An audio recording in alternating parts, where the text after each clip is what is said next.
Welcome to the Dipshit Files. I'm Mr. Scriptkeeper. And I'm Mrs. Scriptkeeper. And this is our second episode, but really it's the first real episode. Yes. And this week we have Ed Kemper, Joachim Kroll, and Josef Fritzl. Mm-hmm. And they all suck. Yeah. They're all pretty much right in the same area as far as monsters. But Josef Fritzl, he wasn't even a serial killer. Nope. But he was so wicked, such a piece of shit, that he's actually the highest of the day. Yeah. So this podcast is not SkatCast speed, dumb. It's not even Dave and Angus speed, which is the best speed. Shut up. It's normal human speed. Normal-ish. And Mrs. Scriptkeeper is going to lead you on a journey through three of the fucking most twisted minds in the history of minds. Yep, this is a bit of a longer format of a podcast than what we normally do. Dumb. So make sure you grab something to drink, Yum. grab a snack, and let's dive in. Fuck yeah. See you on the other side of this bullshit.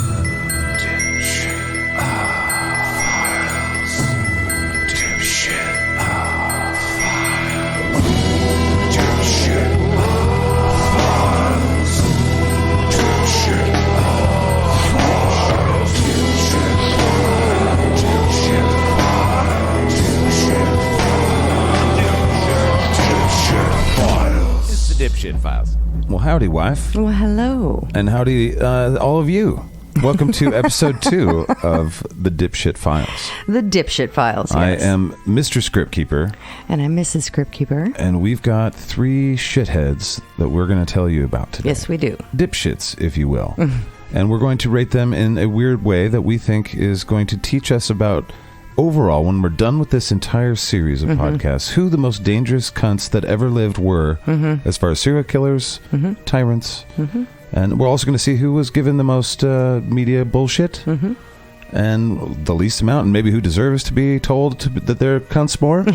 Maybe somebody should make a movie so that they need a dipshit button. Right. And we're going to go from there. We're going to do 3 new ones today. We had 3 last week. We hope you listened to episode 1. You can kind of see what our plan is with the dipshit meters. But this week we've got 3 famous ones. We're not going to do famous ones very often, but just to get the feel We're trying to get this the meter flowing. and to get some benchmarks out there. Because we already have Albert Fish as monster numero uno. He's the guy to beat.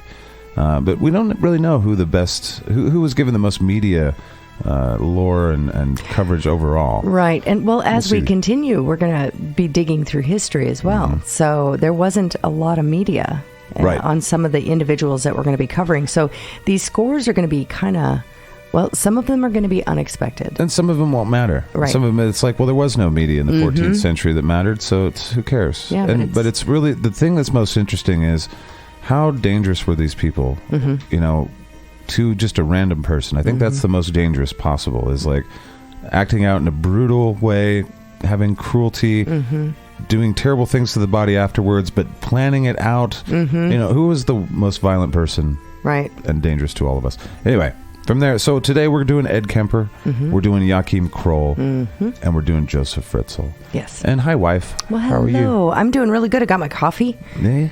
Got my paperwork, got my stories. You got all your stories, and you know, she's the lead researcher on all this stuff. This is her forte when it comes to a lot of the things that she's interested in. And I'm interested in understanding the psychology of humans. Murder porn. And, you know, all humans. I Right. like understanding why people do what they do, how they do, blah, blah, blah. Same. But our focus here is on understanding, or at least trying to understand, where the dipshits are coming from. Right. And in a SkatCast kind of way. Right. And it doesn't mean we're going to be relating to them. Right. And we're not experts. No. We are just interested folk. And, you know, there's so many great podcasts out there to listen to. If you really want deep dives, Monique's listened to a bunch of them. You know, she's a connoisseur of sorts. I obviously researched for one of them for, 3 years. And so I have a lot of experience in a lot of these people. I haven't memorized all of it. I can't say that. So I'm refreshing as we go through this. But her and I both have come to this pretty honestly. Human action is a very much a fascination for both of us.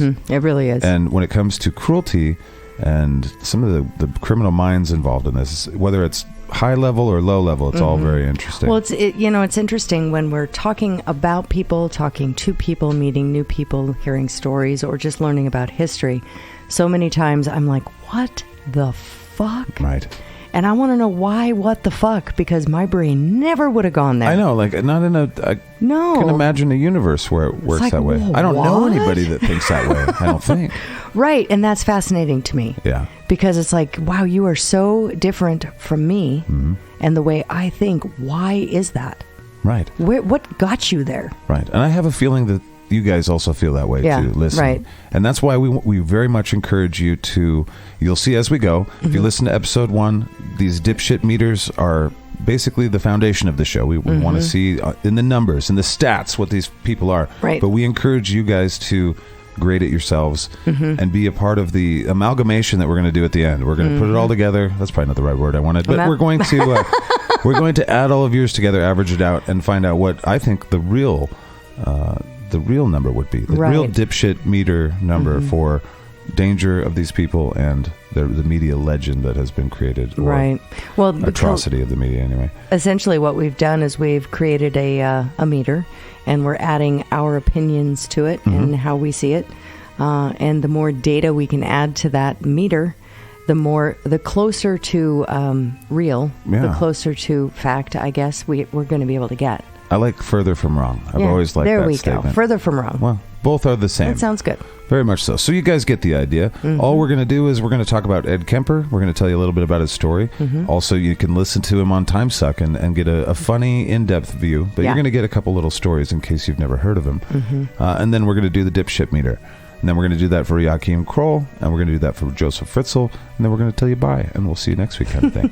But until then, let's enjoy our time together, shall we? Yes. And we begin with Ed Kemper. Dipshit number 1. All right, so Ed Kemper. Ed Kemper was also known as the co-ed killer. He's a serial killer from California. Right. I don't know much about him. Well, Ed Kemper... I wasn't there for Timesuck when Ed Kemper came out. Well, he had 10 he had 10 victims. Okay. Okay. He didn't operate for very long, though. That was a crazy thing. He was smart, wasn't he? Wasn't he a high IQ guy? Yes, he was very. Yes. And I remember the FBI. Guy. We did an FBI suck where he was a big part of that first unit of trying to stereotype. I can't remember the exact word, but trying to basically figure out what kind of criminals would do this kind of thing, and he was their first study on it. Right. He threw them through a whole gamut of stuff because he didn't fit. Because he was so smart, and he fucked with them too. Didn't he? He did. Yeah. He was a absolute BSU. What is it? Behavior Science Unit. Behavioral Science Unit. Yeah, but it's the criminal profile. Criminal profiling. Yeah. There we go. Come on, guys. It's early for me. I'm usually up at 4 a.m. It's 2:15 p.m. that we're recording this. So this is all right. So I'm gonna go into a little bit of a story here to give Ed our Kemper listeners some backstory here. So his name is Edmund Kemper III, and he was born December 18th, 1948. Emil. Well, that's a reason to kill people right there. He didn't like his mother, so it must have been like, you shouldn't have named me that.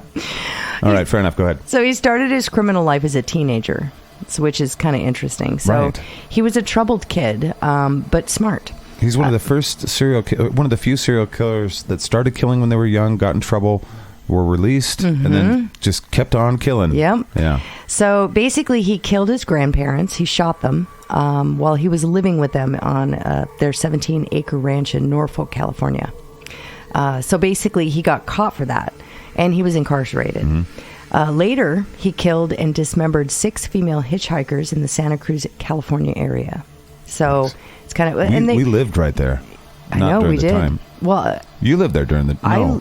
Were you there during the time? Date of murder, 64, 72, 73. No. I was born in 73. Yeah. Yeah, so it happened before I was born. Yes. So basically, he then turned around and he murdered his mother and one of her friends before he turned himself in. So I'm going to go through some details here. His early life, he was born in Burbank, California, to Clarnell Stage and Edmund Kemper Jr.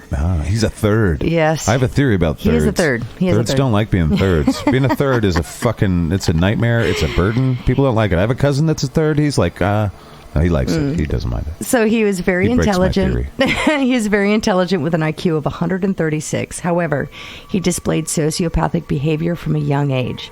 He tortured and killed animals, acted out bizarre sexual rituals with his sister's dolls, and once said that in order to kiss a teacher he had a crush on, he'd have to kill her first. So he watched a movie or some shit. He must have. So worsening the situation was Kemper's mother, who did go off to kill people. So, okay. Fucking he probably meant it. But most people, when they say that kind of thing, it's like, oh, he probably saw some fucking So movie. his mother made things worse because she constantly berated and humiliated him, often making him sleep in a locked basement due to fear that he was going to molest his sisters. Right, so you know... What do you do as a parent in that situation where you're like, well, he's going to keep doing it, and the police, what can they do? But he held his mother accountable for making him sleep in a locked basement because he was dangerous. And it's an interesting. It's always that. It's always somebody else is doing this to me, and that they never are like, oh, it's because I'm a fucking piece of shit. That's that sociopathic behavior. Yeah, so it's interesting. So August 27th, 1964. Edmund Kemper shot his grandmother while she sat at the kitchen table putting the finishing touches on her latest children's book. Oh, man. I know. That's some irony right there. Yeah. So when his grandfather came home from the grocery store, Kemper then turned and shot him as well. He then called his mom, who urged... That's the logical thing. Right. Yeah. He kind of didn't want to get caught. Yeah, in criminal law, that makes sense. So then Ed called his mom, and she urged him to call the police. When questioned, he said that he just wanted to see what it felt like to kill Grandma. Fuck me running, right? bro. Isn't that weird? That's chilling. And that he killed his grandpa because he knew that he would be angry at him for what he'd done to his grandmother. He was only 15 at the time. He's 15 years old. You know, curiosity got me into a lot of trouble when I was young. Nothing like trouble. This. No, that's another level. I mean, I never once in my life wondered what it would feel like to hurt anything.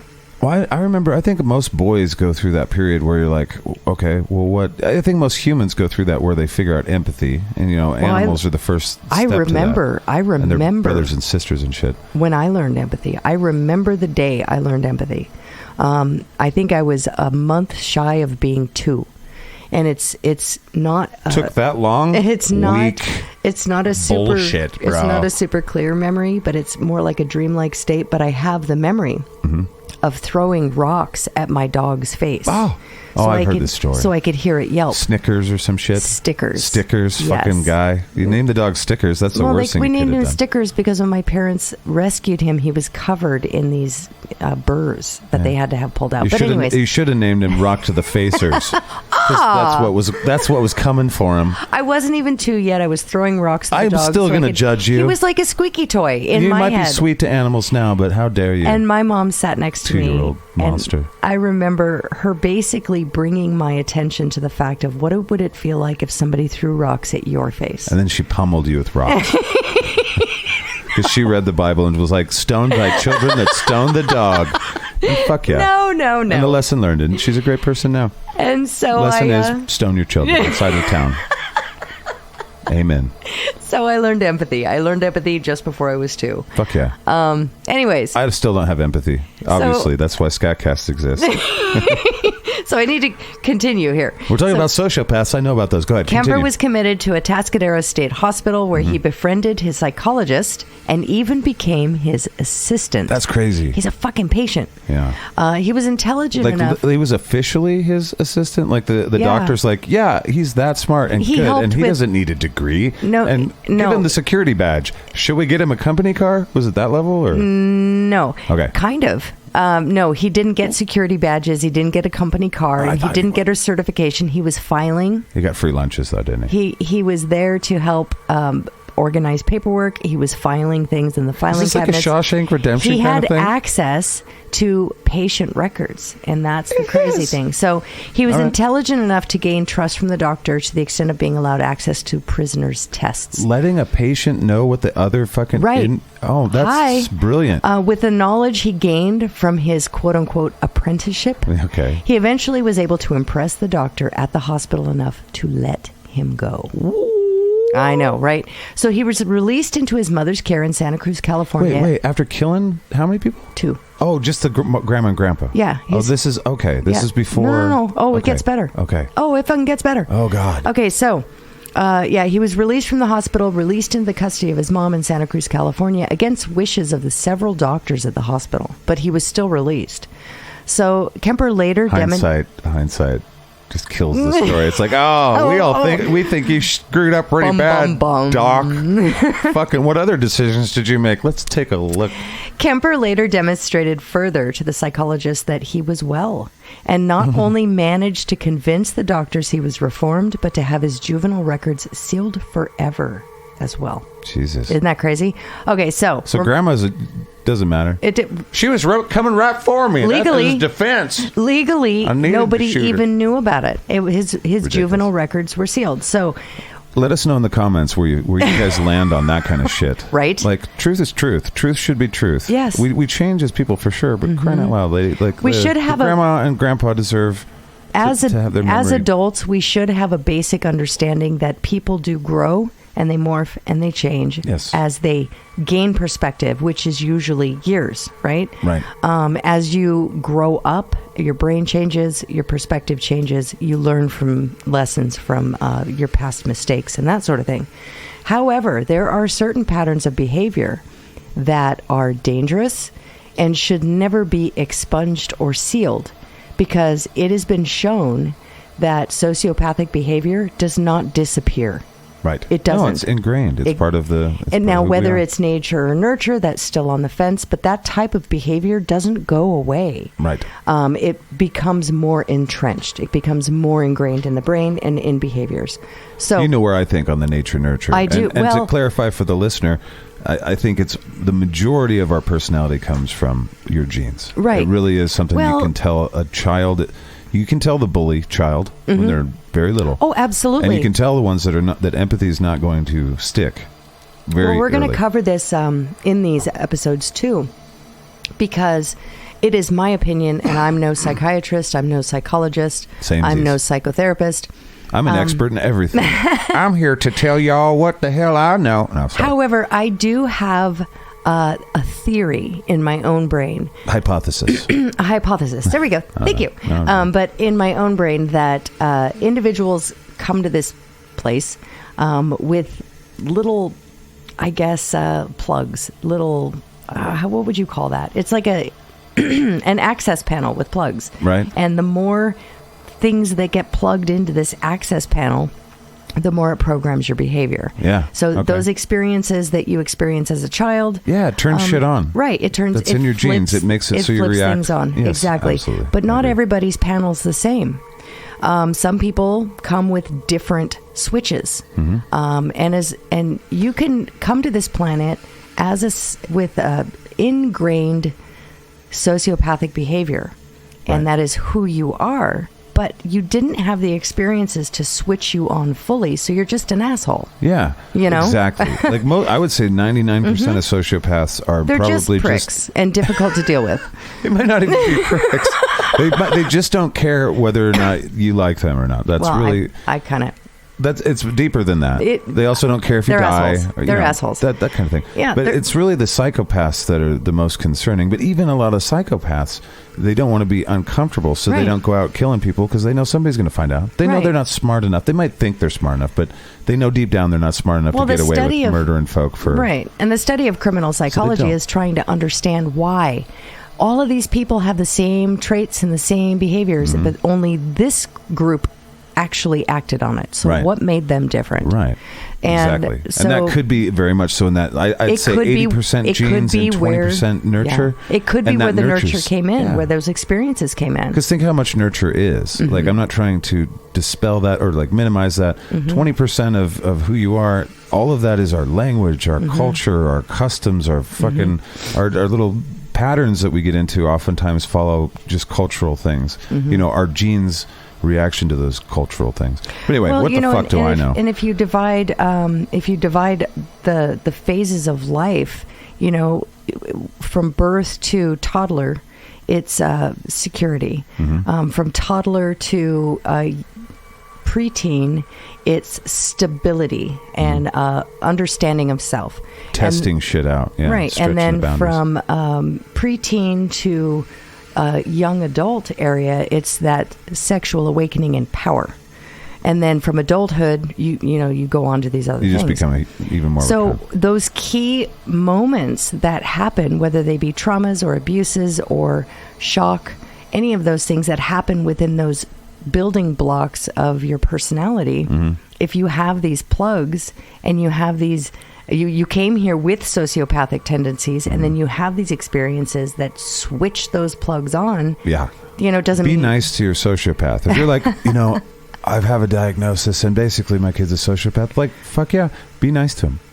Respect the fact that they don't care if you live or die. It's not their fault. Yeah, well, but just be nice to them. And it's that as a parent, they know right from wrong. They definitely. It's very difficult. They know right from wrong, but I'm being very flippant about. I know you advice, are. Yeah, I know forgive you are. me, folks. Don't give parenting advice. Don't take SkatCast guy fucking serious. Don't give parenting advice on the dipshit files. Right. Exactly. Okay. I need to. Ed Kemper story continues. Yes. So basically, Kemper worked a series of odd jobs before securing work at the state of California's Department of Public Works, which is Caltrans. Okay. So by this time, he had reached the height of 6 feet 9 inches tall. I didn't know that. Big fucking guy. I knew he was big, but he weighed more than 300 pounds. So between May of 1972 and February of 1973, Kemper embarked on a spree of murders, picking up female students hitchhiking, taking them to isolated rural areas, and killing them. He would stab, shoot, or smother the victims, and afterwards take the bodies back to his apartment, where he would have sex with them and dissect them. Now, I'm going to have a stake in the ground here. Okay. There has been debate whether he actually had sex whether he was actually performed necrophilia, which is sex after death. Is this more media shit? Potentially.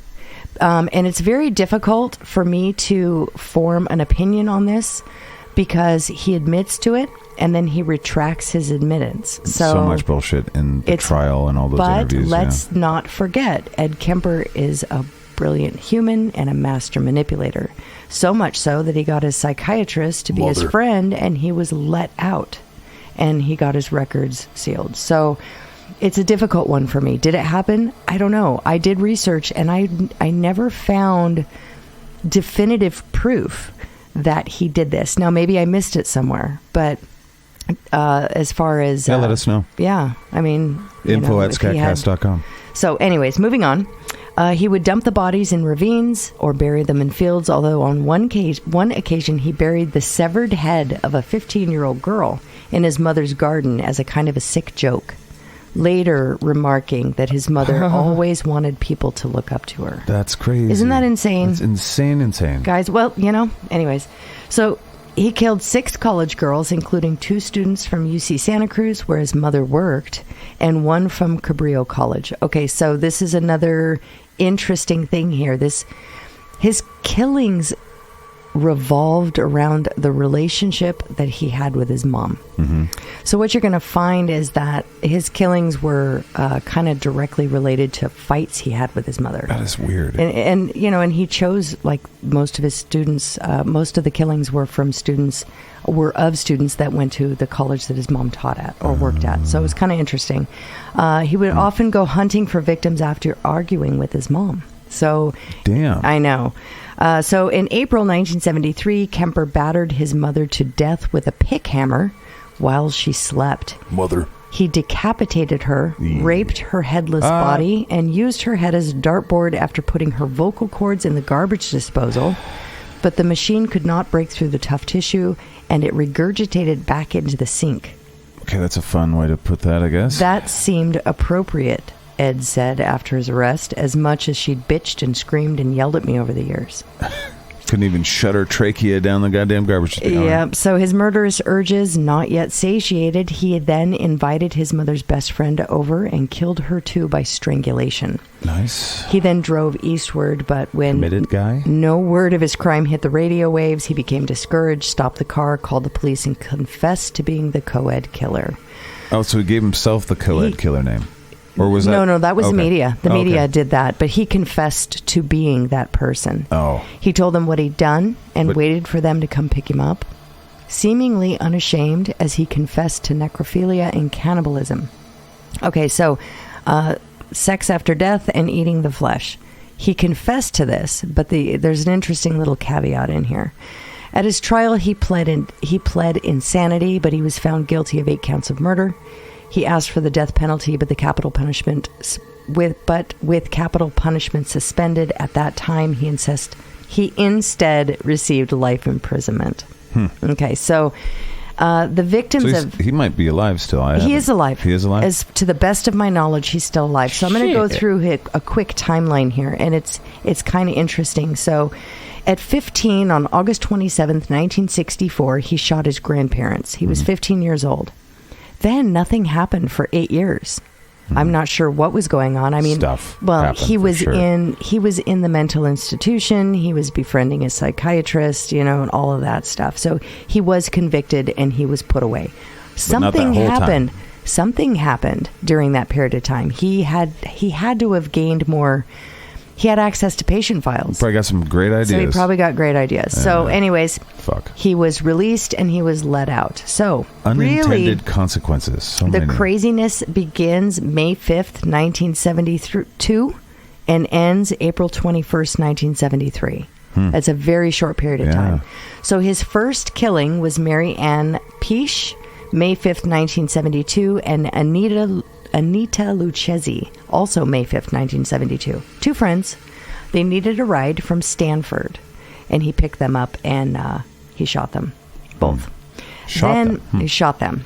So May 5th, 1972. Now, 4 months and 10 days later, he obviously got in a fight with his mom because he went and he sought out, he was driving around and he found Aiko Ku, September 14th, 1972. This was 4 months and 10 days after he killed those 2 girls. Now, Aiko Ku was only 15 years old, and she was sitting at a bus stop and she got impatient. She didn't want to wait for the bus anymore. She was afraid she was going to be late for dance class. Dancing was her passion, and her mom actually did without so she could afford to put her daughter through dance class. Wow. And that's pertinent because Ed Kemper had a disdain for high society California females, who he perceived to be high society, who he perceived to have a lot of money and a lot of capabilities. Which she certainly wasn't. She certainly was not. Plus, she was younger. Probably had high capabilities for a mom to put that kind of right. But as far as I'm talking about financial, financial trust fund prospects. Shit. Yeah. So he was pissed off at that. But anyways, so he killed this girl. This one was probably the most brutal or psychologically torturous because he kind of flubbed this one. So he didn't mean it to be that way. No, he ended up getting nervous. So, he ended up shooting this girl, but after he tied her up and stuff, but he almost he did lock himself out of his car, which I find interesting. She was in the back. She taped herself up under the understanding that he wasn't going to kill her. She got in the back seat. This is him telling the story too. But then he realized once he got out of the car to walk around to get in the other door to do what he's going to do, he was locked out of the car. So he's fishing around in his pants looking for the keys, and this sweet young girl unlocked the car door for him. Oh, fuck me running. Right. Damn it. Trying to be as kind as she can so he doesn't hurt her. And then he was like, well, great. So he got in there and he killed her. God damn. And he actually drove around. He drove around with her in the car for a bit. So I got really in that girl's head for a second. I was like, 4 months. Geez. That was 4 months and 10 days. Now 3 months after that and 25 days. So just shy of 4 months. So we're seeing a pattern here. He gets Cindy Shaw. This was a quick kill. But it was just moments. He picked her up. She was on the side of the road. She was a hitchhiker. Within moments, he had killed her and beheaded her. Oh, whoa. So that was a weird day for him, huh? The interesting thing for him, though, is beheading and removing the hands and feet. He did that on purpose so they'd be more difficult to identify. Yeah. Right. The thing I want to throw in here is that when he killed Cindy Shaw, he was actually going back during this period of time. He had probation. So he had to go back for psychological analysis. How you been, Ed? Well, pretty good. I am not shitting you. The day he went to go talk to his psychiatrist. Kind of mad at my mom. Cindy's head was in the trunk of his car. Don't like this girl in named the Cindy. parking lot. Jesus. When he went to talk to a psychologist or psychiatrist or whatever, and they cleared him. Germans have a word for that. I know they do. And that he kind came of weird back. Irony that's not irony. The weird thing was he came back in these interviews after the fact. He talked about this, and he felt very empowered, having killed this girl, decapitated her, didn't know what to do with her head right away, had an appointment with a psychiatrist to make sure that he was still cleared for probation. So he drove into the parking lot good as new. with the head in the trunk, was cleared, Yeah. and was like, what the fuck? Okay. He's like, I can do anything. I can do anything at this point. It was a sense very empowering to him. I bet. So then 28 days later, not even a full month later, he picks up Rosalind Thorpe and Alice Louis. February 5th, 1973. Two more hitchhikers. Basically, he killed Rosalind first and then turned around and killed Alice. Shooting him too, or strangling? Or? That one, I don't have the information sitting here. It seems like he was either strangling or shooting. He was either or. Well, and he also bludgeoned with a hammer. Right, okay. Yeah. So basically, he picked the two hitchhikers up. He killed them. Now, what made him feel even more I guess powerful was he drove off the campus, because he did this on campus, and he drove off campus and had to pass through security. He covered their bodies in the back seat with a blanket. Fuck me, right? And he stopped off at security and he said, yeah, they're drunk. I'm gonna take them home. They were dead. Nobody looked at under the blanket. They just took his word for it because he was so charming and convincing. And he took them back to his place and he decapitated them, dissected them, and got rid of the bodies. But he didn't make a nipple belt. No, he did not. He didn't stretch the skin to make curtains or anything like that. Okay. No, it was a necessity to get rid of the bodies, from what I understand. So then 2 months and 16 days later is when it all comes to a head and an end. Okay. 2 months, 16 days later, he's finally sick of his mom's shit. He comes in after, I think he got off work. He was a mechanic, and he came in to chat. Well, basically, he came home, and his mom said after their fight earlier that day, when she saw him and he came home, she said, well, I suppose you want to talk about things now. And he's like, nope, sure don't. She's like, well, fine, I'm going to go to bed. So she went to bed, and he waited for her to be asleep, and then he snuck in her room with a hammer and bludgeoned her to death while she was sleeping. So I'm hoping she didn't know much as to what was going on. Maybe the first blow knocked her out. It's really hard to say because he decimated her body. He cut off her head and used it as a dartboard, ripped out her vocal cords, stuffed them down the garbage disposal. He fucked her neck, didn't he? Well, isn't that the urban lore? The urban lore is that he didn't fuck her neck. He used her head. Right. He fucked her mouth. It wasn't her neck.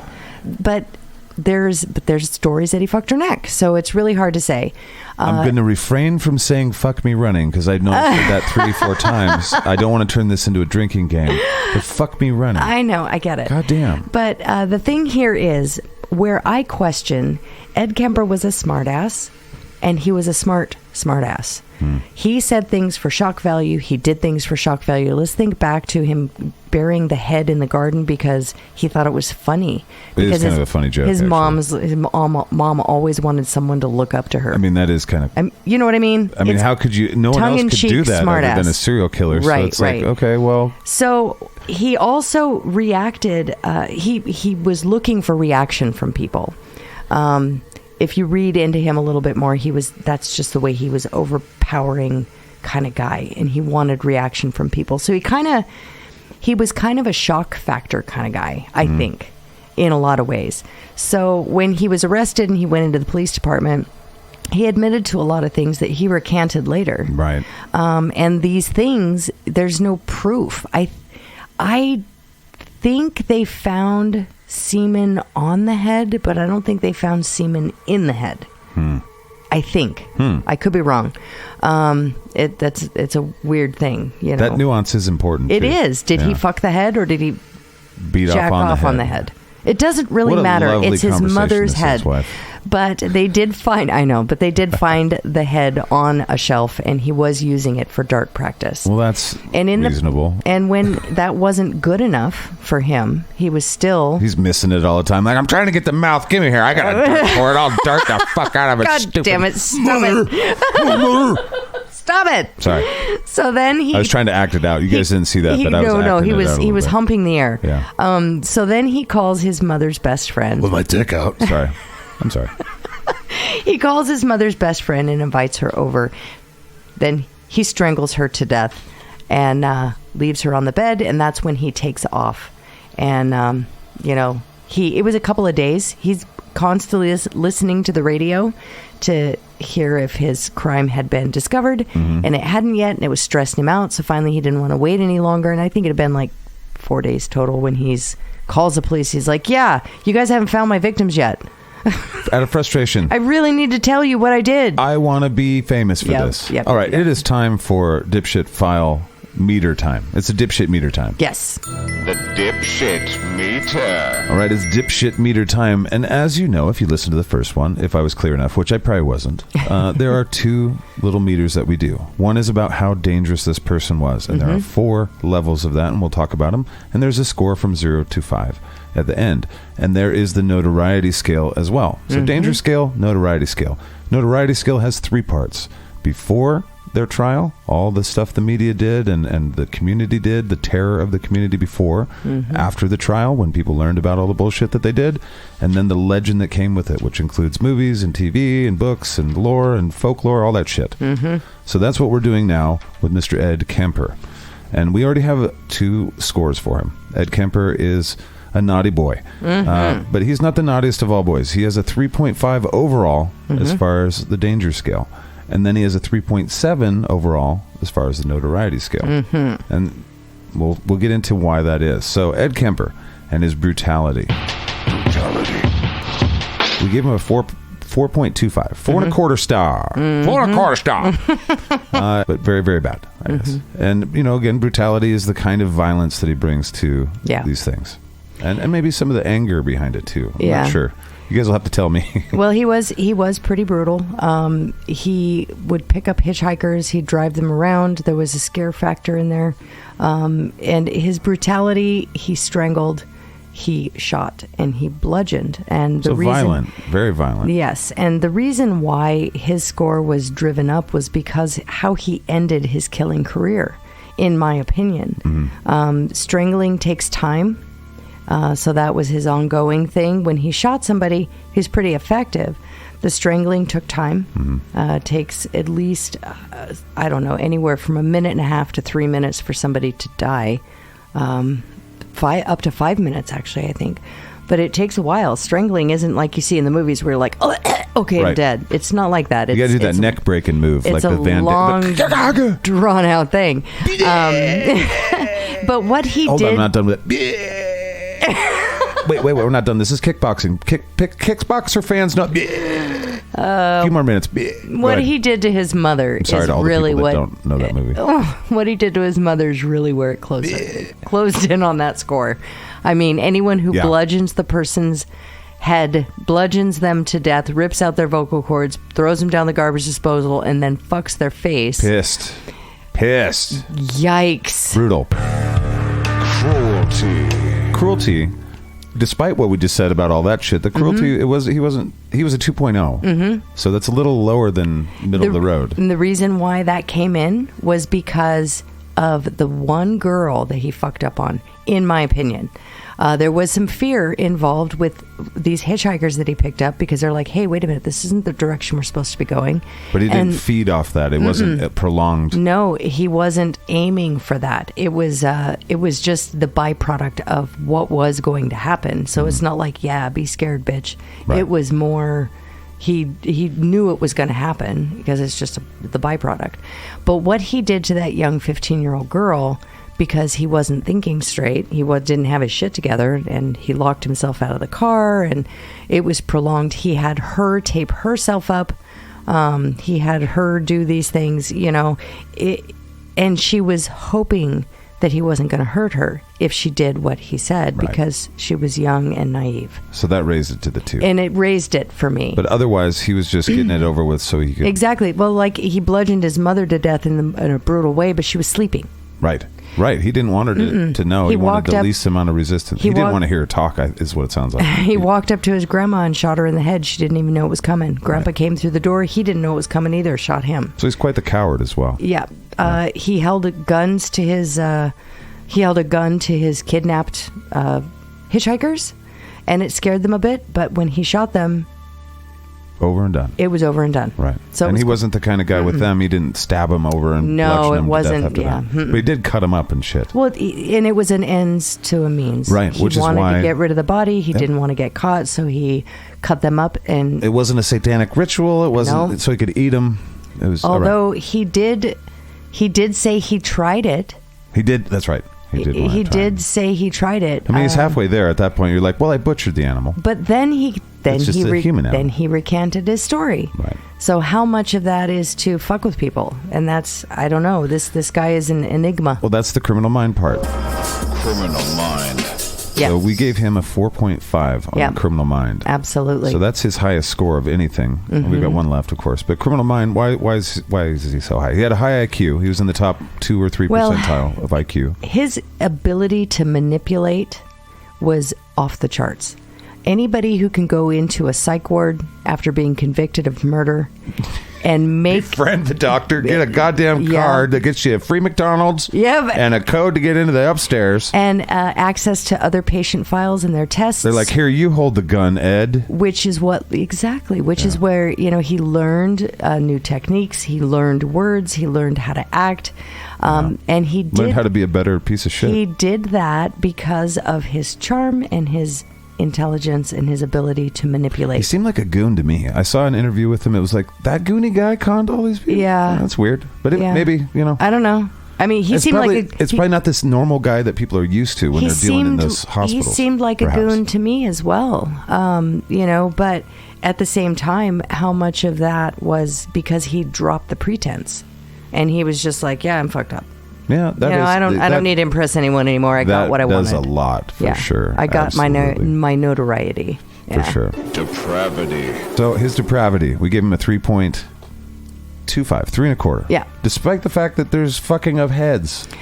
Because that's why it's so high. That's why it's so high. Is that one He incident. only did it one time. Right.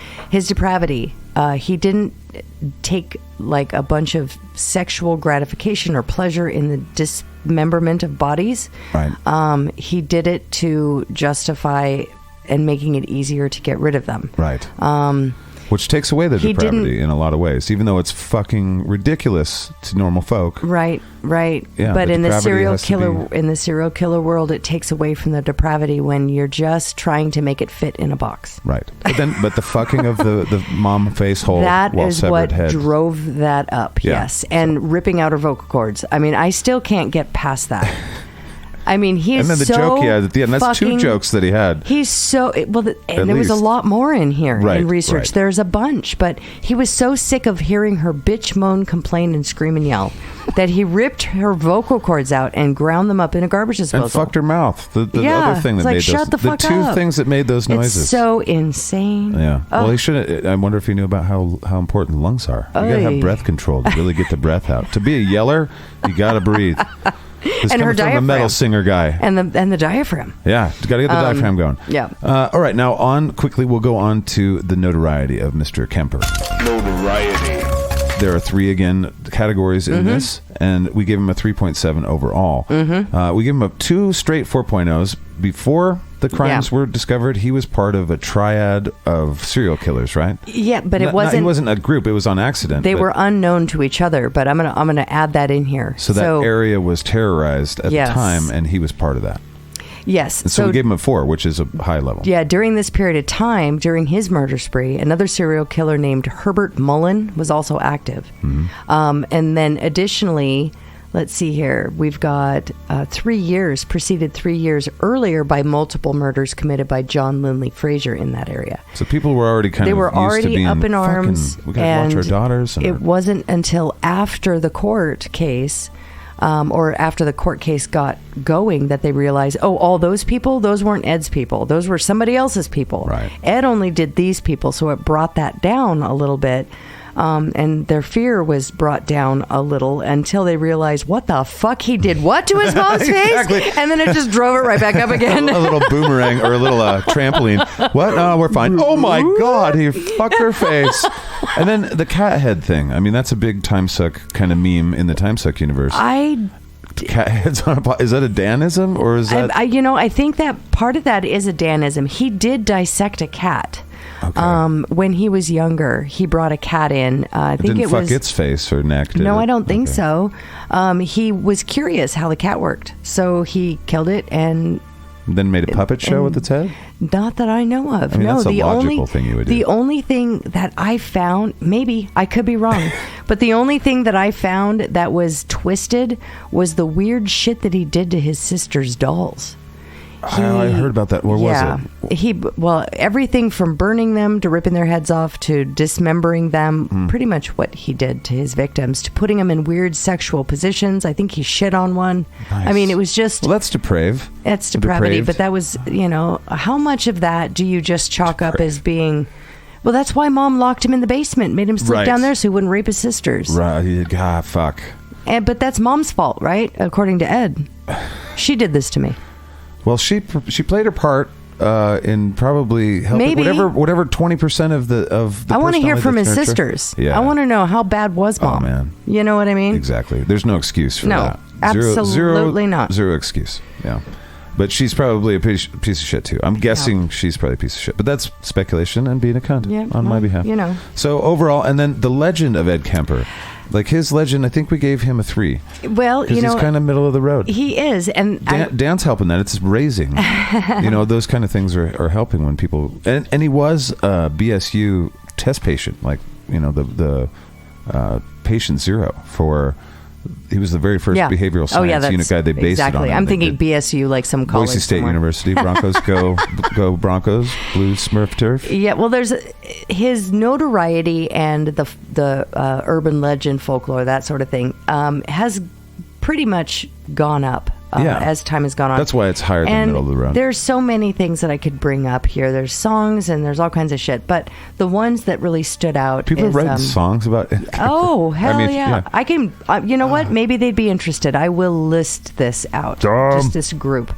But the first 2 that I want to mention is he was once quoted in an interview saying, "What do you think now when you see a pretty girl walking down the street?" And then answering himself. One side of me says, wow, what an attractive chick. I'd like to talk to her and date her. The other side of me says, I wonder how her head would look on a stick. That's the grossest thing I've ever heard. And he fucked his mom in the mouth when she took her head off and did some shit. And I don't like this guy. I think he's a piece of shit. I don't know. Oh my God. I wrote a song about him too. I was not prepared for that. I was jealous. Somebody else is writing terrible songs about terrible subject matter. In Bret Easton Ellis's book American Psycho, which we're all familiar with that movie, the main character, Patrick Bateman, himself a serial killer, paraphrases the quote when asked about women, although he mistakenly attributes it to Ed Gein. Oh. And Ed Gein never said that. It was fucking Edward Kemper. Well, fucking get that on the trivia. Also, author Thomas Harris based the character of Buffalo Bill on his book, in his book, The Silence of the Lambs, in part on Kemper. In the book, Buffalo Bill was a serial killer who, like Kemper, had begun his career by impulsively killing his grandparents as a teenager. Yeah. That is a good little springboard. Right. Because it is crazy. It's like, well, we caught him. We caught him when he was young. We got him. And then they're like, no, we let him out. Then he did it anyway. I'm actually, because you are a musical guy, you might find this interesting, a little bit of music history. So the Berserker song Forever from the self-titled album contains samples from Ed Kemper's testament, including as I'm sitting there with a severed head in my hand, talking to it or looking at it, I'm about to go crazy.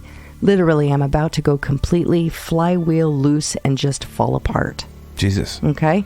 Church of Misery's song California contains a long testament by Kemper, also featuring the line, as I'm sitting there with a severed head in my hand. Optimum Wound Profile also used long segments of Kemper's testimony. That's a band.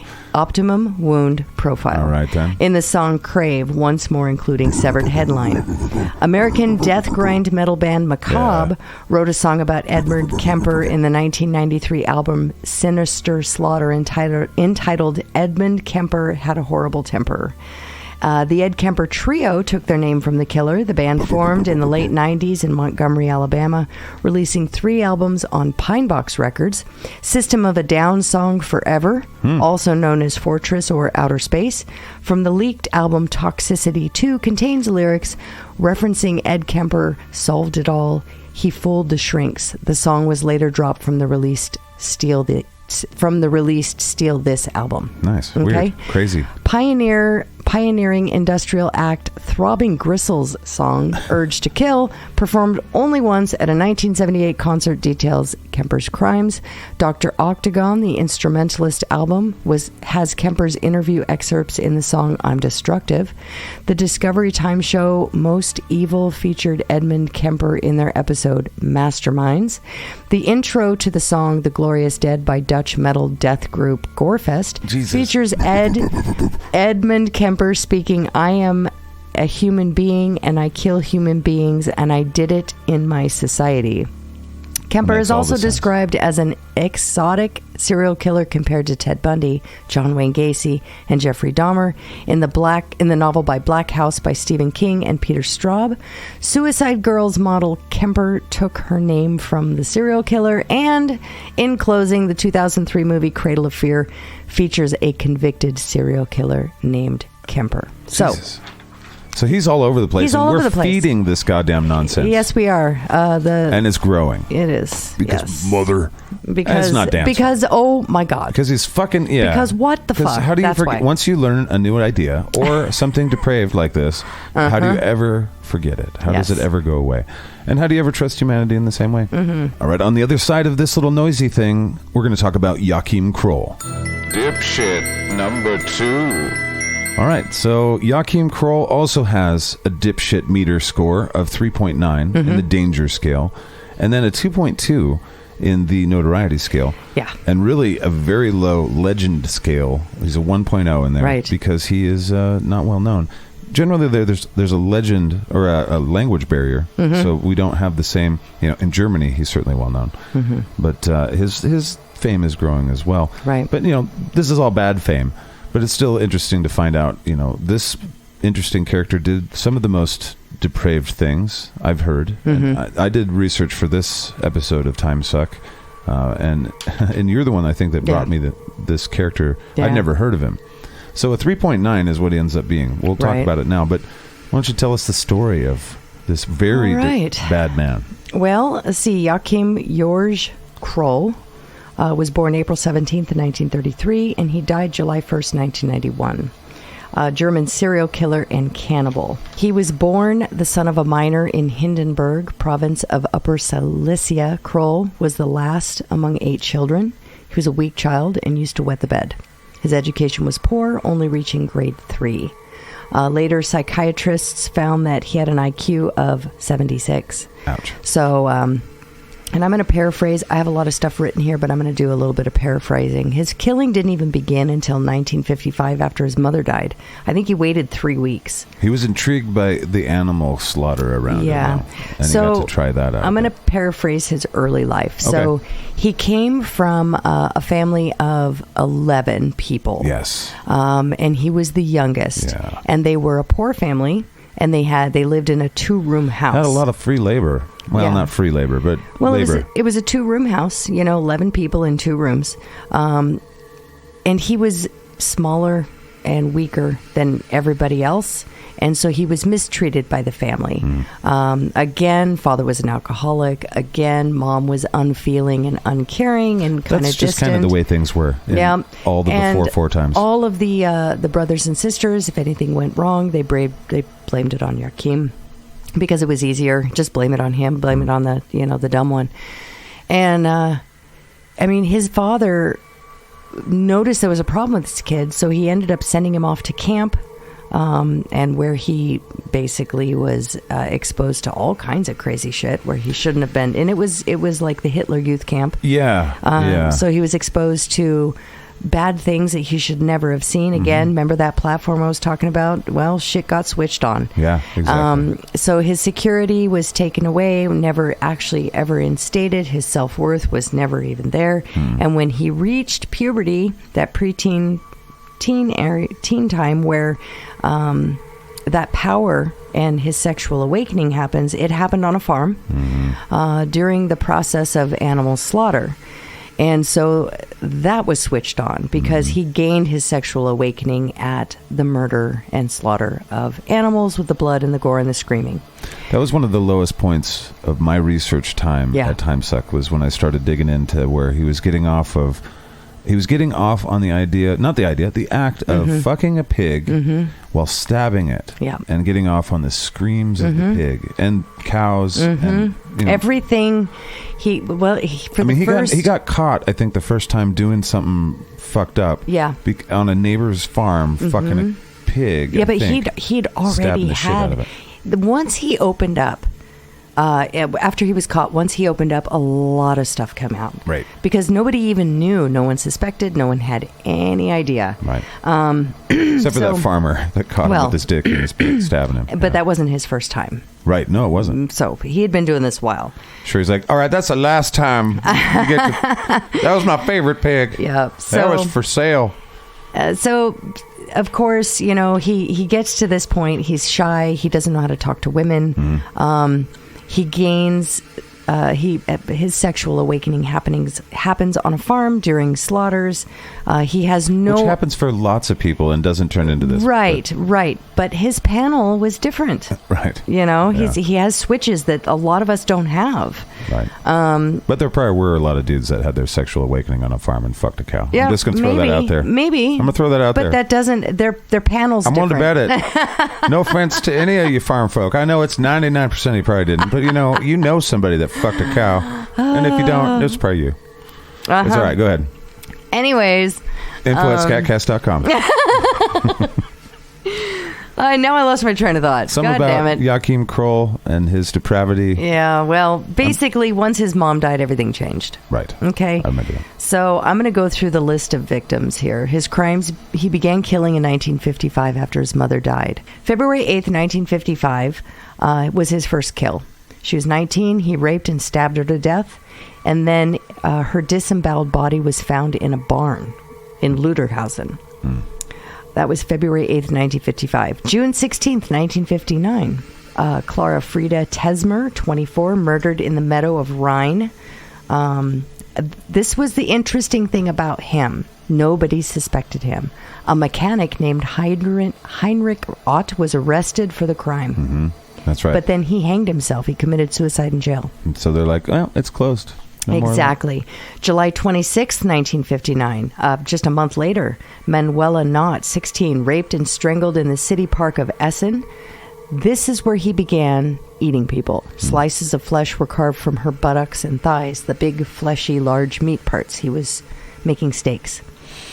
1962, Barbara Bruder, 12. She was abducted in Burscheid, and her body was never found. So we don't know what he did to her. That's the really, really bad part about Joachim Kroll was it was random, but it was also fucking children a lot of times. Yeah. So April 23rd, 1962, Petra Gies, 13, raped and strangled. Yeah. Vincenz Kuhn was arrested and convicted of that crime. Not the real man. June 4th, 1962, Monica Taffel, 12, killed in Walsum, slices of flesh carved from her buttocks. Walter Quicker was arrested for the crime. He is released, but is driven by neighbors to suicide that October. August 22nd, 1965, Hermann Schmitz and his girlfriend Marion Veen were attacked as they sat in a car in Lover's Lane in Duisburg. Kroll's only male victim was killed, but Marion escaped. I'm a 14-year-old boy. September 13th, 1966, Ursula Rolling strangled in, I'm not even going to try and pronounce that, but it was a park. Her boyfriend, Adolf Schickel, committed suicide after being falsely accused of the crime. Adolf Schickel is a name that should probably be retired for sure. December 22nd, 1966, Iona Hark, age 5. Raped. That's the worst. And drowned in a ditch in Wuppertal. That's the final one, right? July 12th, 1969. Maria Hettingen, 61. He's all over the board. That's right. There's still raped more. and strangled at Höchstwagen. May 21st, 1970. Jutta Rahn, 13, strangled walking home from a train station. Peter Shea was arrested and then eventually released. He confessed to the crime in 1976 after being hounded by his neighbors. 6 years later, he said he didn't, but he didn't do it. 1976, Karen Toffer, 10, raped and strangled in Vord. And then July 3rd, 1976 is the one that got him caught. And that's the littlest one, right? Marion Ketter, age 4. Parts of her body were in the process of being simmered when Kroll was arrested. And also found in the toilet or in the drain? Yeah, so Kroll, I have a bit more here. Kroll was very particular about where he killed, only killing in the same place on a few occasions years apart. Right. But he just left some bodies, just let them lay around. The one was right by his house. This and the fact that there were a number of other killers operating in the area at the time helped him evade capture. Kroll would surprise his victims and strangle them quickly. Afterward, he would strip the body, have intercourse with it, often masturbating over it again. He would then mutilate and cut off pieces to be eaten later. Upon returning home, he would have intercourse again with the rubber sex doll that he had for that purpose. Right. He had rubber sex dolls that he hung from the ceiling. Mm-hmm. Yeah. So what a creepy vibe his apartment would be. Right. July 3rd, 1976, Kroll was arrested for kidnapping and killing a 4-year-old girl named Marion Kettner. As police went from home to home, a neighbor approached a policeman and told him that the waste pipe in his apartment had been blocked up, and he had asked his neighbor, Kroll, whether he knew what had been blocking the pipe. Kroll simply replied, guts. Yep. Upon this report, the police went up to Kroll's apartment and found the body of the Kettner girl cut up. Some parts were in the fridge, a small hand was cooking in a pan of boiling water, and the entrails were found stuck in the waste pipe. Now, you would think that that's not a very high-level criminal mind, but we gave him a relatively high score, which we'll talk about here in a second. But he's kind of he's higher than middle of the road, even though that's the dumbest shit I've ever heard. Yeah. Well, and there's a lot here, but we don't need to go through all that. I will probably put it up on the site, though. Is it dipshit meter time? I think it's dipshit meter time, yes. All right, dipshit meter, engage. The dipshit meter. All right, so we're back, and we are dipshit metering Mr. Joachim Kroll. Yes. Does he even get a Mr.? I don't think he gets. No. He gets no official, respectful titles. No title. So this douchebag, this dipshit, he's a 3.9 in our danger scale. He was very dangerous. A 4 is a monster, and he's basically a monster. And you guys can decide. He might be higher in your categories for this. He's also, like we said at the beginning, a 2.2 in our notoriety scale. Yeah. So let's break it down. Brutality. In brutality, he's very high, 4.5. He was not quite a 5, but when it comes to the violence of how he attacked people and how these murders were executed, it's pretty high. Yeah, it was pretty high, yeah. But not as high as others. Well, it seems to me that he was more brutal. Honestly, he seemed to be more brutal to the animals than he was to the humans. Right. I think I pushed for that because I think it scarred me a little bit. Well, there was some brutality. The animal. Well, to hear it scream while you... There was some brutality to the humans too, but it wasn't as high as, say, Josef Fritzl. Right. So most of the brutality happened afterwards. Right. Yeah. Yeah. Which is depravity. Right. Yeah. Okay. So we gave him, maybe that might be too high. But 4.5, that's pretty good. He did some crazy shit, stabbing and strangling. Because he strangled, but that also falls into the cruelty, too, because he would strangle and release so they wake up, and then he could strangle them again. Cruelty. Well, we gave him a 3.75, which is still very high for his cruelty. And I think that's about right. Yeah. And then when it came to the criminal mind, this is the interesting part, a 3. Yes. So, I mean, he's got a 72, 76 IQ, 72. This is what I found fascinating. So this person who has an extremely low IQ, almost no social skills whatsoever. That's two standard deviations below average, just so you guys know. That's 30 points below average or so. He had a hell of a time keeping any job and supporting himself. He had a very difficult... He didn't communicate because he just couldn't. He wouldn't anyways. Right. He had no self-esteem, all this other stuff. But anyways, for being such a low IQ individual, almost childlike, he did some interesting things. He would not dump bodies in the same location. When you go back and you listen to his interviews, the police had him reenact his killings in the locations. So, first of all, I'm going to backtrack a little bit. So, in order to get him to confess, he was so good at removing and getting rid of the bodies that they didn't have bodies. These people were just missing. They didn't know where they were. So, he had to confess to this stuff. He confessed to the 4-year-old because they found it. They found the guts. Yes, they found it in the apartment. Yeah. So, when they took him back, they knew by the stuff that was in the apartment, there had to be more to the story. So in the conversation... Right. It's like, there's several belly buttons in here. There's some weird shit in here. What's with all the women's underwear and shoes and shit? So basically, and clothing and all kinds of weird things. So they got him to confess, but in order to get him to confess, they had to make him feel like he was worth talking to. They actually had to nurture his self-esteem. That's right. And so there was one policeman in Germany that actually gained his trust and he opened up to him.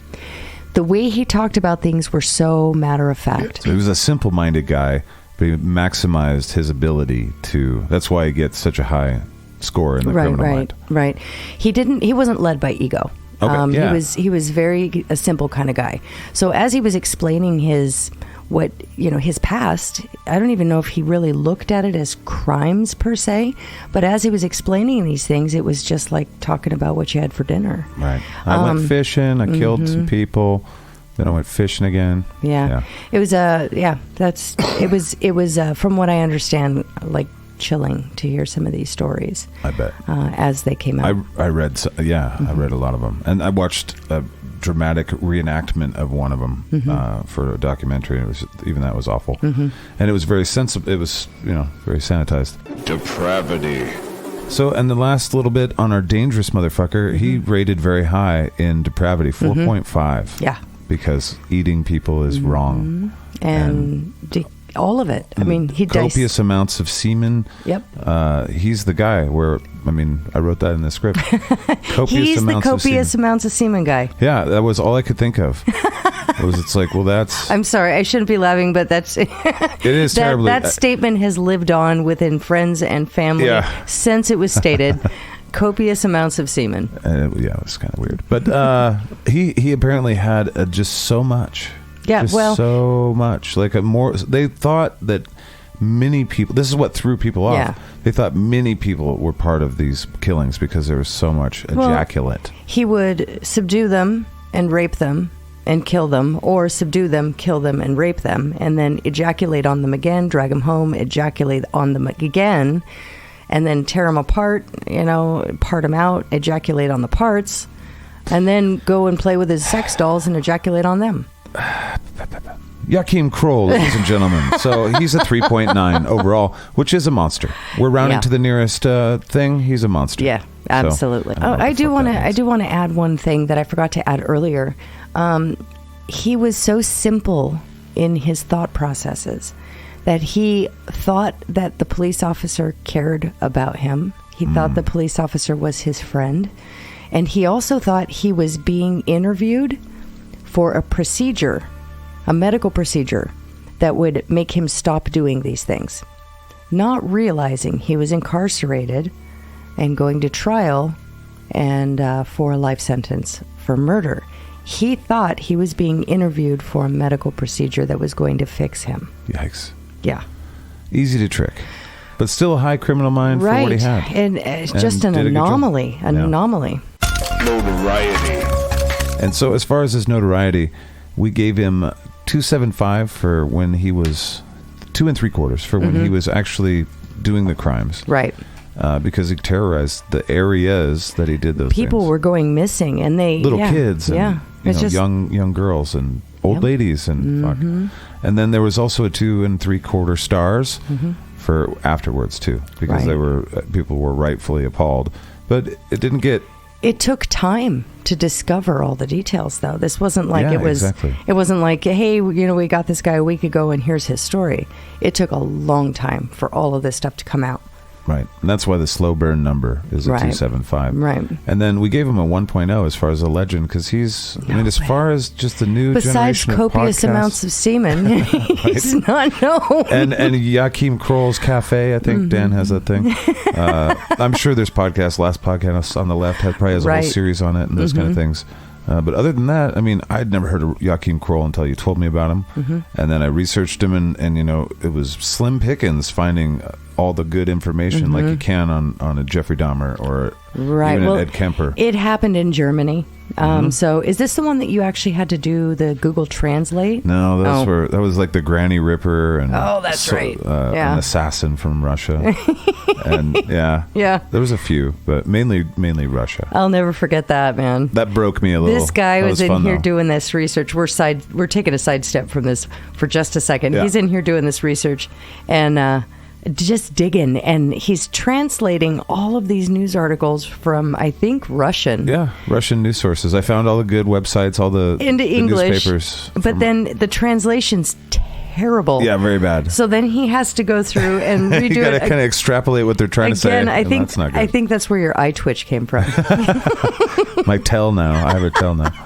Well, it was interesting because after I was done, it's like there's for sure a little red flag on my account, right? Because Russia's like, what does this fucking do? What are you doing here? And I'm like, I'm on all your cool shit, looking up serial killers. Just never been here. Tell me about your worst person. And they're like, okay, red flag. It's really but wonderful. TimeSuck has got me on a lot of lists. Yeah, I bet. Yeah. Well, since I'm not even going to go there. Something about the dark web. But anyways, it's a good thing you were honest with your wife about what you were doing. Could you imagine me coming in here to research something, be like, see, ordering a bride from Russia? What the fuck is going on in here? Oh, shit. It's pretty messed up. Okay, so Joachim Kroll, he's a 2.2 overall in his notoriety. And that's where we end up, and that's the end of the dipshit meter session for Joachim Kroll. Right. And now I'll see you on the other side for the monster, the worst of the worst. Which is funny. Benchmark.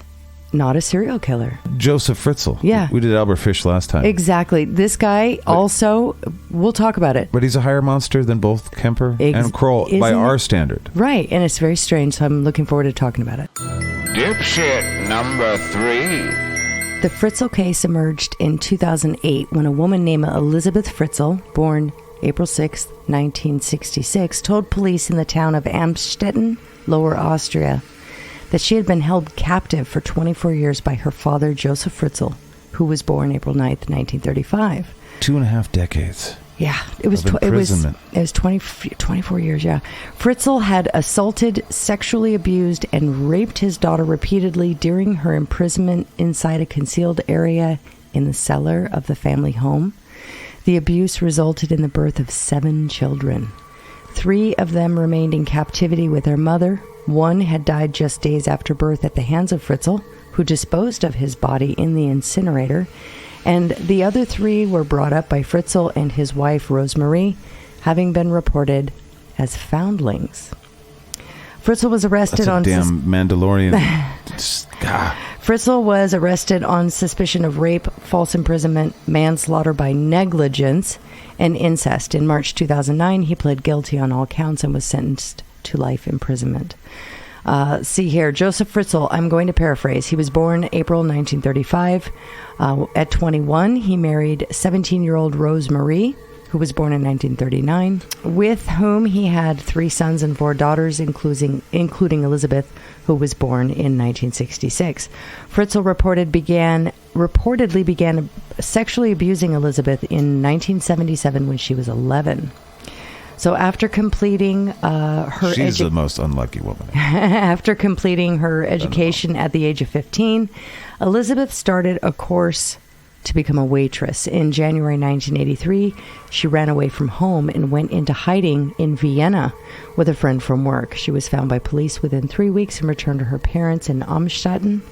So that is our intro. So Josef Fritzl. Ugh. We're going to go through a little bit here. Josef Fritzl was born and raised during the time of the war, basically. He was raised by, again, a standard parent of that time, I think, a very distant, not soft, not very loving mother, I guess, and father. Kids died young back then, you didn't know if you got to keep all of them, kind of thing. Well, until recently, they're like, wash your hands. Wash your fucking hands. Well, and Fritzl's own words was that his mother would take her frustrations out on him, and she beat him a lot. She wasn't kind in any way. So once he was a smart child, but once he grew up, he basically took on the overbearing attitude of his own mom. And he married his wife. And it's the interesting thing is the town that they lived in, they were married forever. And the town that they lived in and they had their children in, Amstetten, he was friends with all the neighbors. He was liked by the police. He was an electrical engineer. Yeah, he was an engineer, so he was but he also member of community. Also made really good money on real estate. Which afforded him his ability to build this fucking prison underneath his house. And so he made friends with the politicians, so he was well liked. And he was known to, when he went around town, he was very friendly. He said hi to everybody. And he knew how to act. A lot of sociopaths and psychopaths know how to act. When he got home, though, everything changed. So as after this case broke and people began talking and there were interviews, they found out that the children weren't allowed to be children at all. The man was a tyrant. He beat his wife. When she was pregnant, he broke her leg or something. And she would never tell anybody. She only told her mom. And her mom told her sister, and her sister's the one that told the police. Right. During this period of time while he was married, early in his marriage, about 12 years in, I think it started around year 8, he had problems with control and abuse and with sex. So he began peeping in windows, and he became a peeping Tom. He began following people around. There are many in parks. Many time-sucked serial killers that have that same backstory. Way. Right. So he began following people around in the park and masturbating behind trees. Then it's not a good sign if you've been up to that. If you're in the trees in the park beating off more than a couple of times a week, you're in danger. You need to go check yourself into some place, because that's too many times. Once a week at the most. 12 years into their marriage, he committed rape. At the most. He found a woman. He subdued her. He raped her in the park. And he realized in that moment he is a sexual predator. He enjoys rape, and he didn't want to become a rapist. So he thought he would resolve his issue. Yeah. Because the daughter he'd been molesting since she was 11, he planned on never letting her leave. He began with his notoriety in town and all the people that he knew and the money that he had and the education as being an electrical engineer. He began building in his basement. And of course, this is at the end of the Cold War in Germany. And so he decided to build a bomb shelter, which wasn't unheard of. So he got the permits and he started building on. However, so people didn't get curious about what he was doing and questioning. He also built things like a swimming pool deck and a new fence and maybe an add-on to the living room while he was doing the basement. So there was never any weirdness about where's the supplies going. Evil. He spent 6 years building this bomb shelter. It had 2 bedrooms, a bathroom, a locking system, you name it, it had it. Now, it wasn't the best. No, I've seen pictures of it. It seemed like a squalor. Well, the ceilings were only... They never had light, really? Never light. Never natural light, yeah. No, there wasn't any. There was no opening. There was no windows. The air was stupid, too, wasn't it? He had an air intake and output that went through, I think, the roof of the house, but it was not... it wasn't adequate. It wasn't up to code, because nobody was checking that shit. So, basically... In a nutshell, he built this bunker, and then when Elizabeth was 18, instead of allowing her to leave...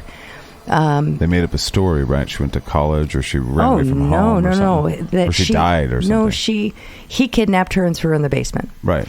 But the story, the next day, he filed a report saying that she had disappeared. A missing persons report. Okay, that's what it was. And... I can't even remember if I did the research for this one on TimeSuck or not. Yeah, I can't remember. I did so many of them. It was a missing persons report that he filed with the police. And the police spent the next year looking for her. But during this period of time, earlier in, I think it was a week or two after she was reported missing, Josef had gone down secretly and had his daughter write a letter that said, "I've left, I've joined a cult, I'm not coming back, I'm fine, don't look for me." That's right. Yeah. And signed it, and it was her writing. So then it was submitted. He gave it. The mom found it. The mom read it. The mom never believed it to be true, and neither did anyone else in the family. They thought something was wrong. Mm-hmm. The police didn't believe it either because it didn't follow her pattern of personality. But it was in her handwriting. Yeah. So after a year, they closed the case and gave up on it. Yeah. Now, 24 years go by. During this period of time, weird things have transpired. So many weird things. He's locked Elizabeth in the basement, and 7 years after being locked in, she gets pregnant and has her first child. I think it was 7 years. She eventually goes to have 7 children as products of violent rape with her father, from her father. The man was so brutal. She never saw a physician. She went in there a virgin, well, aside from being with her father. Right. When it was time to give birth to her baby, he gave her a book and said, "Here you go. This is, read this." So she gave birth to her child. One of the pregnancies resulted in a twins birth. She had to give birth to twins alone in a basement while taking care of other very young children. Wow. And one of those twins died. She did her best to save her baby because it was having respiratory and breathing issues. And when her dad went down there, it died 6 days after it was born. She begged that he would take the baby and help it, and he said, "No, it's too weak, it won't survive." So he let the baby die. And then he took the baby from her once it did die and threw it in the incinerator and just burned it. Her children never saw the light of day, the ones that she kept. They still don't know why he took some of the kids. And so what he would do is he'd go down there. Piss them off. They were probably loud. Yeah, I don't know. Exactly. But he took the kids, some of them. And made up stories. And pretended like Elizabeth, who had ran away and disappeared, left. He pretended like, and he made her write these letters, that she dropped her kids off saying, "I can't take care of them." On the porch of her parents' house, "Here's my child, please take care of it for me." And so Josef and his wife adopted these children as their grandchildren. On the upstairs family, yes. Yeah. And they went to school and they got to go outside, and he'd go down there and he'd tell them stories about, your brother had ice cream today, and I took your brother and your sister to the park. And these children have never even seen outside. Right. He took a bird down there, like a sparrow, to show them what a bird was, thinking that he was being all nice and kind and everything. That, to me, is torturous. Absolutely. Let them go outside. They got to see TV, I think was their only experience of the outside world. They had a TV and a radio, yes. So we're going to fast forward a little bit here. So after all of this, in 2008, I believe, right here, April 19th, 2008, Fritzl agreed to seek medical attention after Kirsten, Elizabeth's eldest daughter, fell unconscious. Elizabeth helped him carry Kirsten out of the chamber and saw the outside world for the first time in 24 years. He forced her to return to the chamber, where she remained for a final week. Kirsten was taken by ambulance to a local hospital and was admitted in serious condition with life-threatening kidney failure. Fritzl later arrived at the hospital claiming to have found a note written by Kirsten's mother. He discussed Kirsten's condition and the note with the doctor. Medical staff found aspects of Fritzl's story puzzling and alerted the police on the 21st of April. The police broadcast an appeal to public media for the missing mother to come forward and provide information about Kirsten's medical history. The thing the doctors found interesting was she was suffering from symptoms of a genetic disorder, but they didn't know what it was. Because she'd never been to any doctor in her life. No. The interesting thing why the police really jumped on this was they couldn't find any record of her. She didn't have a social security number, no medical records at all. There's no records of this. Oh, they're really gonna hate it when they do a genetics test and are like, "Oh God." Well, they did. Elizabeth finally went in. All Fritzl. I think it was 6 days later, and the daughter was in a coma at this point. And Elizabeth did show up. Fritzl allowed her out of her dungeon again. And the police found it really interesting because this woman, who should have been 40, 42, somewhere in there, looked like she was 60. She looked way older than she should have been. She was pale, almost translucent skin. No vitamin D at all, I'm sure. For 24 years. Yeah, that's zero. That can't be good for you. Right. With amongst all the other things that you get. But they found it interesting too because Kirsten, her daughter, was the same. Very translucent, very pale. The mole people. Mm-hmm. What the fuck's going on here? So they took both Joseph and Elizabeth in for questioning to find out what was really going on. The police or the doctors? Police did. Police, yeah. And the doctors were still running tests trying to save Kirsten. And it took 5 hours before Elizabeth opened up because they were accusing her of joining a cult and keeping her daughter held hostage. And finally she opened up, and the story that she told blew their fucking heads out. Yeah. Their minds. Yeah. So Joseph did, once she did tell the story of being abducted and being imprisoned and raped for 24 years, and the children and they went back home. Downstairs children and upstairs children, the police investigated. They found all of this stuff, all the evidence, yes. And he ended up having to confess to all of this. And the thing that I find interesting, one of the things that I find really interesting is we're going to go back to Fritzl's wife. This woman stood by his side the whole time. Mm-hmm. When he raped that woman, he ended up serving time for that. And she would be very aware of that. She knew. She was aware. She knew he was incarcerated because of sexual assault for 18 months. So she's not the unluckiest. She had to do some mental gymnastics. Aided him in all of this. I think so. I think so. She had to have known. She had to have. Although, when he was convicted and incarcerated for 18 months for sexual assault, she told the family that he had gone on some work-related getaway for his career, and he was going to school or something. So she made these excuses. And there was also a gentleman that had lived with him, like a boarder, in their house while all of this was going on in the basement, and he never knew. Wow. So it is kind of interesting. Joseph hid it very well. So there's a lot to the story that probably hasn't come out yet. Well, it may never come out. It may never come out. I don't know. There's a lot that I didn't even touch on. You know, we don't need to go into all that detail. If you want detail, listen to a deep dive podcast somewhere. They'll really tell you all of that.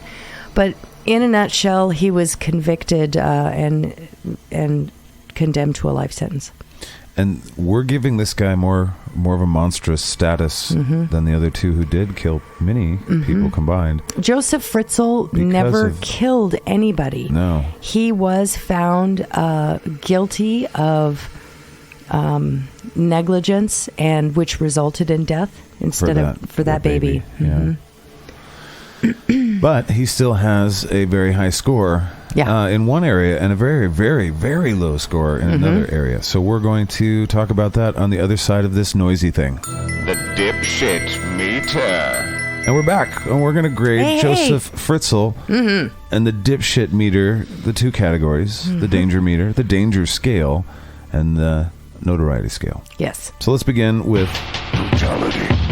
We gave him a 2.5 in the brutality scale. And I mean, he was brutal. That's middle of the road, basically. Well, he wasn't a killer. I didn't go through all the detail, but he beat with objects. He beat his daughter. He beat his wife. And rape by itself, that act is brutality. Well, it wasn't just rape. I mean, it was the beatings, and it was violent rape because he was a self-proclaimed rapist, and he needed to satisfy those urges of power and violence. So he decided, instead of doing it to the public, he would just have his own little... His daughter deserved it for some fucking reason. Yeah. His dumb brain did. Right. So he gets a 2.5 because he's not a killer, but what he did to his family, was brutal. And one daughter in particular was absolutely brutal, and gets him to be into this. He's in the league of serial killers because of this. So, but still a 2.5. Then he has 2 straight 5s. Cruelty. When it comes to cruelty, what could fucking be more cruel besides killing someone? But well, cruelty is an extended torture, and that's just it. He locked his daughter in a basement and raped her consistently for 24 years. He beat her and abused her. But then on top of that, when she had his children, his grandchildren, and who are also his own offspring, he would tell them stories to keep them quiet. He would tell them that if you try and escape, I will gas you and you'll die in this place. If you try to escape, the doors are rigged with electricity, and you'll get electrocuted. This is what the public fears when people of wealth, and he wasn't even that wealthy. He was just, he was well upper off. class. He was maybe upper middle class. He wasn't like super, super rich, but he was very comfortable. Right. But when you're wealthy and smart and sadistic as fuck, those things, I mean, everybody fears that. So Josef Fritzl, as far as cruelty, a 5. As far as criminal mind, what could be higher? Criminal mind.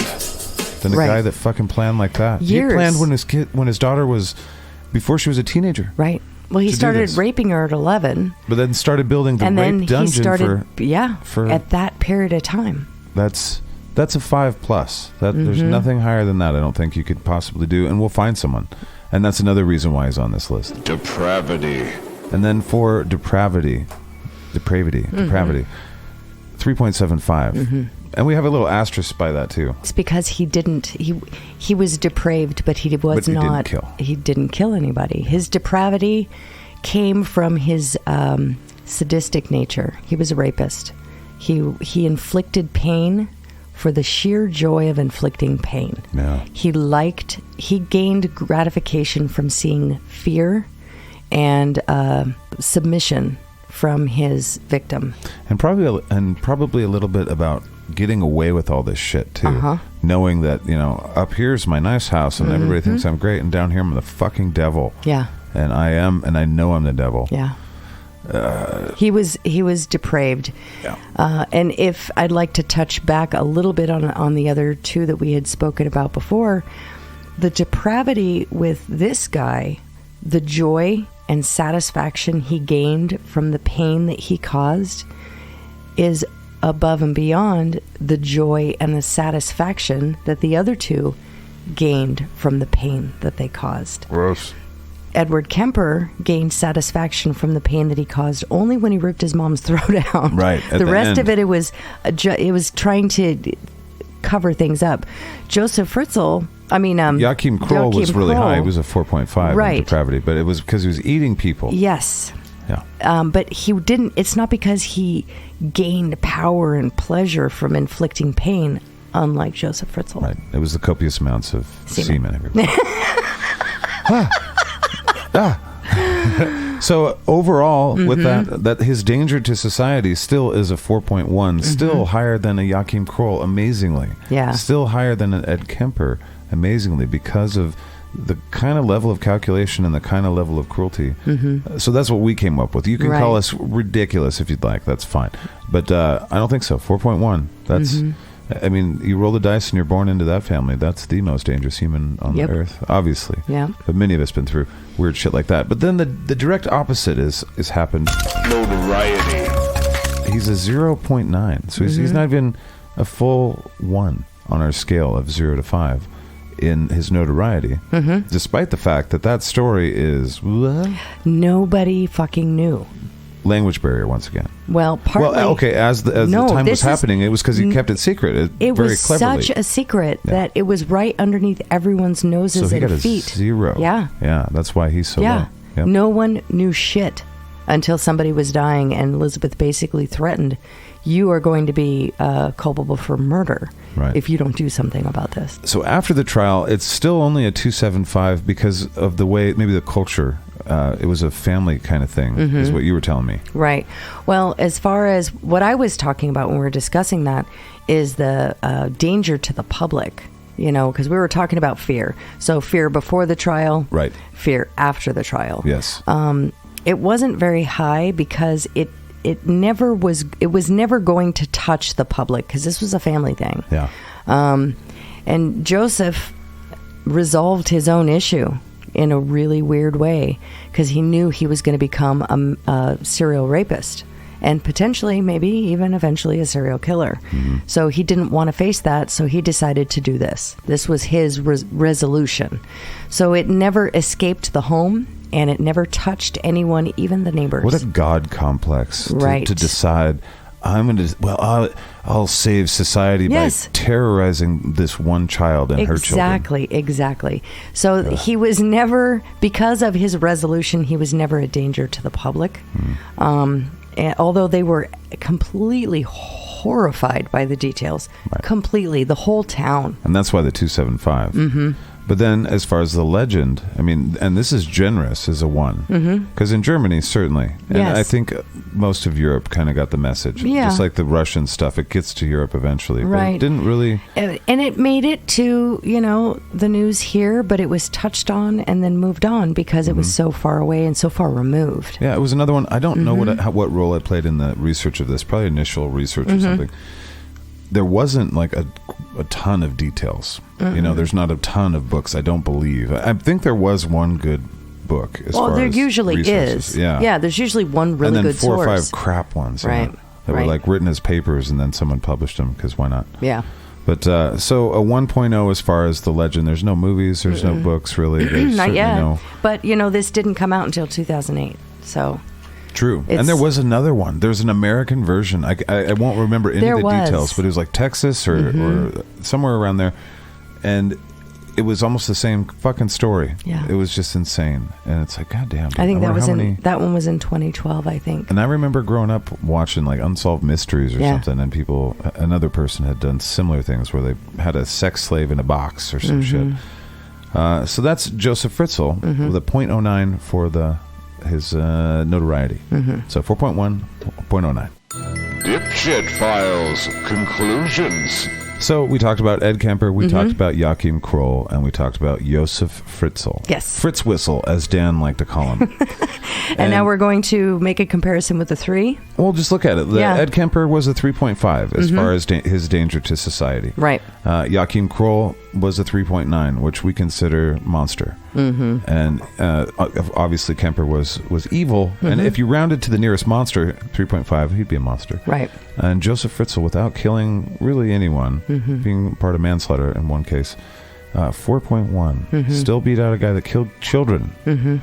But that's just how evil and how smart evil he was. Right. And then when it came down to the notoriety, really Ed Kemper is the only one that's even really known.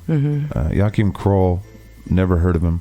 Most people have never heard of him. Right. Josef Fritzl, even less. Even though his story has gotten out thanks to podcasts.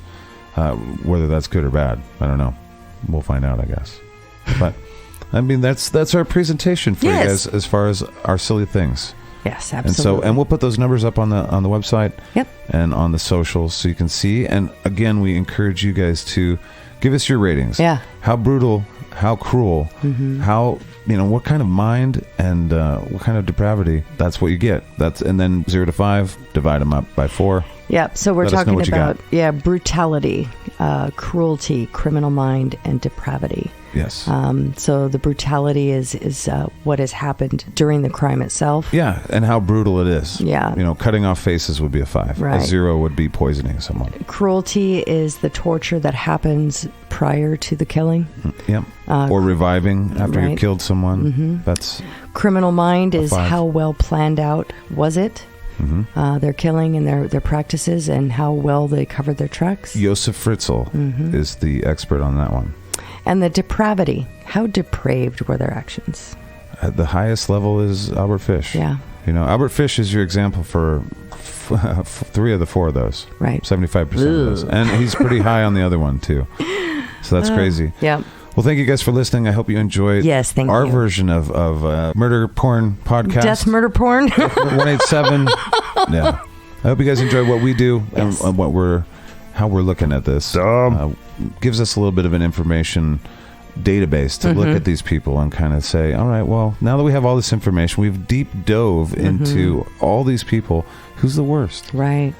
What's the model of the worst? And so far, once again, Albert Fish. Once again. But I would say we have a leaderboard in one category. I would say Josef Fritzl is probably criminal mind. And cruelty. Yeah. Is going to be tough to beat. But cruelty, Albert Fish is... Well, yeah, you're right. I forgot. Tough. and we'll get there, though. We'll see. You guys see what we're doing here. We want to kind of build a database and see what happens and see what we can understand about this. And going forward, not all episodes are going to be about serial killers. We're gonna cover some historical figures, some tyrants. And we have a whole different scale for some of the paranormal stuff. Yeah, we got paranormal, X-Files. What we're going to call the Dipshit Files. That's where it came from. That's right. And the UFOs and cryptids and just weird, fun shit there. We're going to want to cleanse the palate between some of these shows because we've just done back-to-back serial killers. Yeah, and that's hard. And it is hard. But we wanted to show you guys what the scales were going to be, the dipshit meter scales and all that good stuff. And if you are interested in supporting what we do have a Patreon. It's you can go to SkatCast, SkatCast, SkatCast.com is our website. Sign up, become a Scat Cat or an Inside Scooper. And you'll not only have access to behind-the-scenes stuff from here, from the Dipshit Files, but also from SkatCast and David Angus. You'll be an inside scooper in the litter box, so you get all kinds of stuff there, including a free. You get an exclusive podcast called the Inside Scooper. Absolutely, and then we're going to have specials with this too, the Dipshit Files in there as well. We'll have some shorts. We've already got a whole bunch of plans, you guys, so it should be a lot of fun. But thank you for being part of this experiment, because again, we're trying to figure out. We're trying to figure out who did the worst with the media. I'd say in this case, really there wasn't a whole lot of that in this case. Ed Kemper got a lot of media attention, and and Ed Kemper kind of manipulated the media and said stuff that he didn't do, and then or he was honest and then went back and recanted. Right. It's hard to say. He confused the fuck out of us, and we ran with it because he was still like a 3.7, which is pretty high. Yeah. So, but all right. So we'll see you guys next time. Yes, we will. I think it'll be interesting, and we'll probably bring a different kind of tale to you guys. Yes, we will. So we'll talk at you in the future. It'll seem like the present. Bye. Bye. Bing bong.